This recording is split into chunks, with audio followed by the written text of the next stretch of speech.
بسم اللہ الرحمن الرحیم۔ 4 قسم کی چیزیں ایسی ہیں کہ اگر دیگر شرائط پوری ہو جائیں تو ان پر اللہ جل جلالہ کی طرف سے اہل ایمان پر زکوٰۃ لازم ہوتی ہے۔ سونا، چاندی، نقد روپیہ اور اس کے ساتھ ساتھ مال تجارت۔ نقد روپے میں ایک مسئلہ یہ پیش آتا ہے کہ اگر کوئی شخص نقد روپیہ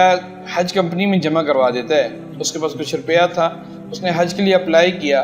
اور اس کا نام آ گیا اور اس نے ایک حج پیکج پرچیز کر لیا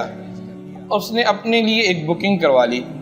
ابھی حج کا وقت آیا نہیں ہے لیکن اس کی زکوٰۃ کا وقت آ چکا ہے، زکوٰۃ کیلکولیشن کر رہا ہے، تو کیا وہ جو رقم اس نے جمع کرائی ہے اس کے اوپر وہ زکوٰۃ ادا کرے گا؟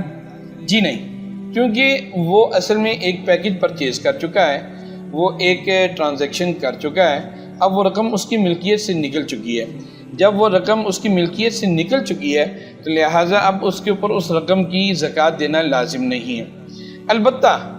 جو لوگ سرکاری اسکیمز کے تحت یا گورنمنٹ کی اسکیم کے تحت اپلائی کرتے ہیں اور جب وہ اپلائی کرتے ہیں، پیسے جمع کروا دیتے ہیں اور وہ حج کرنے جاتے ہیں، حج سے واپسی پر اگر گورنمنٹ کی جانب سے کچھ روپیہ ان کو واپس مل جاتا ہے،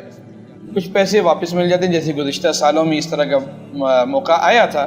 اور اس دوران اس کی زکوٰۃ کی ادائیگی کا وقت بھی آ گیا تھا، تو جو پیسہ اس کو واپس ملے گا صرف اس پیسے کی وہ زکوٰۃ 2.5% ادا کرے گا۔ اپنے دیگر اموال کے ساتھ ساتھ جو پیسہ اس کو اس گورنمنٹ کی اسکیم سے حج کی ادائیگی بعد واپس ملا اور اس دوران اس نے اپنی باقی اموال کی زکوٰۃ ادا کی ہے، تو جو ملنے والی باقی رقم ہوگی اس کا بھی 2.5% وہ زکوٰۃ کے طور پہ ادا کرے گا۔ اللہ تعالی عمل کی توفیق عطا فرمائے۔